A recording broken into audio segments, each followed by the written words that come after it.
Hello, hello, hello. It's your boy Flepaster here again. And this time I'm gonna talk about the economy in Stormgate. And I'm mainly going to be talking about Infernal, but I think everything I say here should also apply to Vanguard. Because as far as I know, the workers behave exactly the same.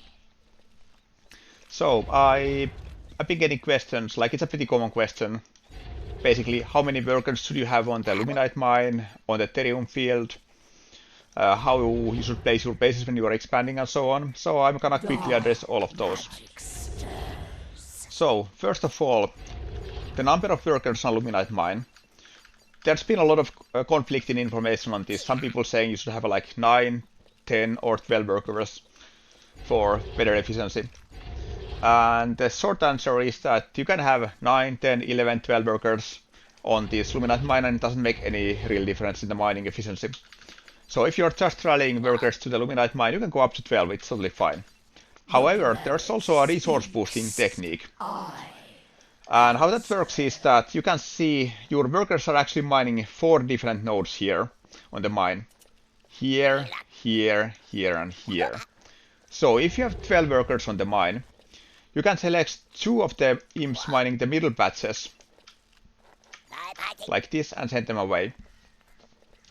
And now the 10 remaining workers will actually mine almost as much as the 12 did, because you are removing 2 of the middle ones which were kind of just waiting for the other imps to finish mining here. And you are freeing 2 imps for other stuff, so it's a bit more efficient that way for your economy. So this is something you can do, especially in the early game when you don't have much else to do. But you should bear in mind that if the number of imps here changes again, like you send one away to build a building or you rally more here, you lose all that efficiency. So it only works if you go to 12 and then remove 2 of the middle workers. So the next question would be, of course, how many workers should you have on the Therium? And this can be a bit hard to figure out. You don't have a helpful display like this showing the maximum number of workers. Therium also works a bit differently with the Therium, these nodes spawning from the center batch. And you also have the enriched Therium, which is the green Therium. You don't really need to worry about it, but just know that the green Therium means that you mine it twice as fast when it's active. It basically happens on inactive Therium batches. So the answer after doing enough labbing is that you can go up to 7 on this kind of base that's kind of like far away from the shrine. Like the starting base, for example. If you put more workers here, after a while you will actually lose efficiency, because you will mine these Therium nodes faster than they are replenished, and you will go down to like 1 batch and your workers will not be able to mine that efficiently. So up to 7 is fine on this kind of base. And that of course brings us to our next topic, which is expanding. On many expansions you have both the Luminite mine and Therium field. So how should you place your shrine here? Most people would put it here so that it's like completely aligned with the mine. So that's like the default position. However, objectively the correct answer is to put it here, because you want it to be completely hugging the Therium field while being as close to the Luminite mine as possible. So in this case it would be here. And the reason for this is that when it's not completely aligned with the mine like this, you will lose 7% efficiency on the Luminite mining. So only 7%. However, you will mine this Therium 56% more efficiently, because the workers don't need to move the long distance between the mine and the field. I will show you how that looks in practice soon when this finishes. Of course, on other kinds of expansions, for example here, which only has a Luminite mine, you would want it to align with the mine, so you would place it here. Well, here actually. Maybe my eyes deceived you, but either way, you want to be aligned with this Luminite mine when possible. And of course, if it's a double Therium mine, you will want to be hugging both of those nodes.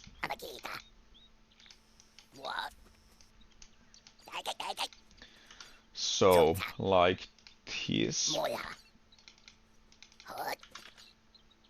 Here. And now you can see how much faster the workers will mine here when the shrine is hugging this.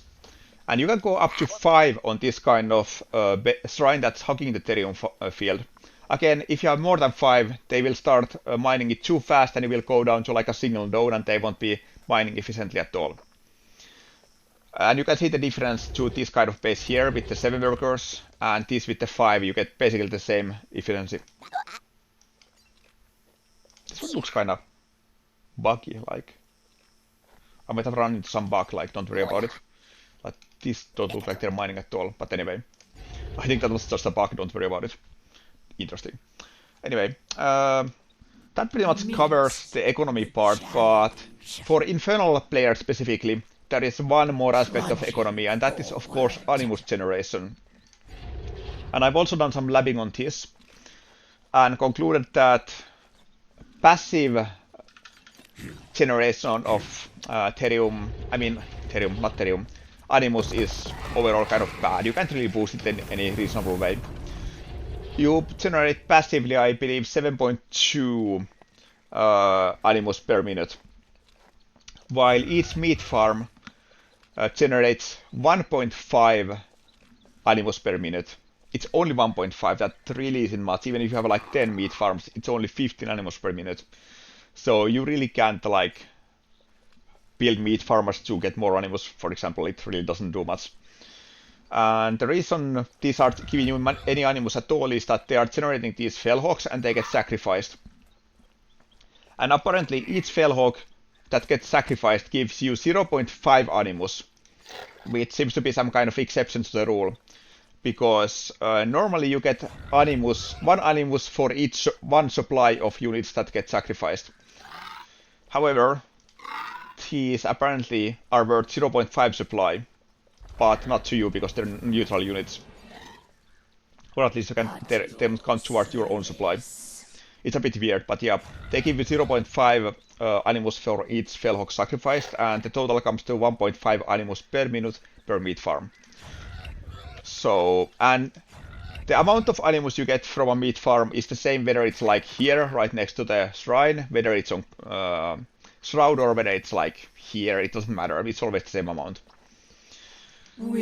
So the way you can actually generate Animus is by sacrificing units or having units die in battle. And the amount of Animus you get is exactly the supply of the units. So Brute is a 2 supply unit. When it dies, you can see you get 2 Animus for it. But because it also spawns 2 fiends and each fiend is 1 supply, that's actually 2 more Animus. So Brute actually gives you 4 Animus, and it can go up to 5 Animus if you get the Soul Force Ascendance upgrade for it, which makes Brute twice as efficient at generating Animus as all your other units, compared to their supply and their cost. So if you really need Animus really fast, just make a bunch of Brutes and let them die basically. That's the only way. And I believe that covers everything I had to say on the topic of economy. So thank you for joining me today. You can of course see me streaming live on Twitch almost every day on twitch.tv/Flebuster. And I will be posting more guides again. For now, peace out.